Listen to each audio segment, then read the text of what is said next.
जय श्री राम दोस्तों। कैसे हैं आप सब लोग।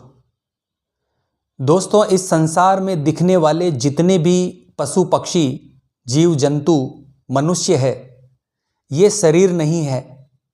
हम तो सिर्फ इस शरीर के अंदर रहने वाली आत्माएं हैं। इस संसार के जितने भी सुख और दुख हैं वो हमारी आत्मा को प्रभावित नहीं कर सकते, क्योंकि दोस्तों ये सुख और दुख आत्मा को नहीं भोगना पड़ता, सिर्फ हमारे शरीर को भोगना पड़ता है। आत्मा का कुछ नहीं होता दोस्तों, क्योंकि वह तो अविनाशी है, सत्य है। और सुख दुख, सर्दी गर्मी, ये सब प्रकृति के नियम है। और हमारी आत्मा परमात्मा का एक अंश है। जिस प्रकार से एक चिंगारी अग्नि का ही एक हिस्सा होती है, अंश होती है, उसी प्रकार से हमारी आत्मा परमात्मा का ही एक अंश है। ये आत्मा प्रकृति की सीमा से बाहर है और इस आत्मा पर प्रकृति और सृष्टि के नियम लागू नहीं होते। इस आत्मा को कोई भी शत्रु, कोई भी अस्त्र शस्त्र काट नहीं सकता।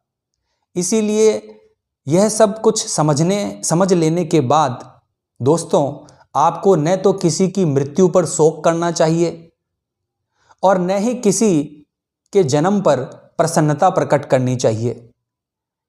इस आत्मा को शस्त्र काट नहीं सकता, अग्नि जला नहीं सकती। अब आप कहेंगे दोस्तों कि जीवात्मा को सुख दुख, अपमान, पीड़ा क्यों होते हैं। तो दोस्तों मैं आपको बता दूं, सुख दुख, मान अपमान को अनुभव करना आत्मा का काम नहीं है, ये शरीर का काम है। शरीर को दर्द या तकलीफ तभी होगी जब शरीर पर चोट लगे या उसका कोई अंग कट जाए। जैसे आग में अगर शरीर जल जाए तो उससे जो दर्द होता है वो शरीर को होता है। इस संसार में जितनी भी भोग विलासिताएं की चीजें हैं उसमें सिर्फ हमारा शरीर ही सुख प्राप्त करता है, आत्मा को इससे कोई फर्क नहीं पड़ता। दोस्तों, मान अपमान, लाभ हानि, सुख दुख ये आत्मा को प्रभावित नहीं करते, ये सिर्फ हमारे मन को प्रभावित करते हैं। यह सिर्फ हमारे मन की चाल है। मन हमारे शरीर का एक अदृश्य हिस्सा है जो दिखाई तो नहीं देता लेकिन ताकतवर बहुत है। हमारा मन इस शरीर का सबसे शक्तिशाली हिस्सा है। मन का संबंध हमारे शरीर से है, ना कि आत्मा से। ये मन ही है दोस्तों जो हमारी इंद्रियों को इस संसार में इधर उधर भटकाता है। ये मन ही व्यक्ति को बताता है कि वह सर्वशक्तिमान है, वो सब कुछ कर सकता है। जैसे दीपक की बाती होती है दोस्तों, व्यक्ति दीपक के नीचे छिपे अंधकार को नहीं देख सकता, वैसे ही युवावस्था और उसके पीछे छिपे बुढ़ापे और दुर्बलता को नहीं देख सकता।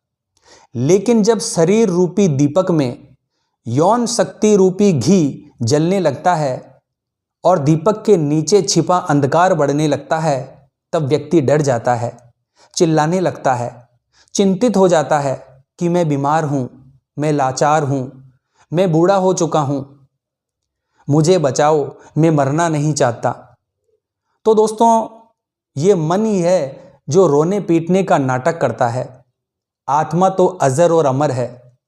जिस प्रकार से व्यक्ति अपने कपड़े बदलता है उसी प्रकार से आत्मा शरीर बदलती है और निरंतर जीवन मरण का यह क्रम चलता रहता है। और व्यक्ति के द्वारा अर्जित कर्मों जैसे पाप कर्म, पुण्य कर्म, उसी के अनुरूप उसको आगे की योनि और सुख और दुख मिलता है। इसीलिए आपको घबराने की जरूरत नहीं है दोस्तों। किसी भी प्रकार की चिंता मत कीजिए, आप परमात्मा का एक अंश हैं। सिर्फ जरूरत है उस अंश को जागृत करने की, परमात्मा से मिलाने की। तो बिना घबराए ईश्वर का नाम लेते रहिए। ईश्वर सदा आपके साथ है, आपको देखते हैं क्योंकि आप उनका अंश हैं और वो सदा आपका ध्यान रखते हैं। इसीलिए अच्छे कर्म करते हुए अपने जीवन को व्यतीत कीजिए। जो मिल रहा है उसमें खुश रहिए, जो चला गया उसे भूल जाइए। जो देना है वो सिर्फ ईश्वर को देना है। आप अपना कर्म करते रहिए और आध्यात्मिक मार्ग पर आगे बढ़ते रहिए ताकि आपको ईश्वर की शरणागति प्राप्त हो सके और इस जीवन मरण के चक्रव्यूह से आपको मुक्ति मिल सके, आपको मोक्ष मिल सके। तो आशा करता हूं दोस्तों, आज की यह जानकारी आपके लिए उपयोगी साबित होगी। तो मिलते हैं इसी प्रकार की आध्यात्मिक वीडियो के साथ। जय मां अम्बे, जय श्री कल्याण।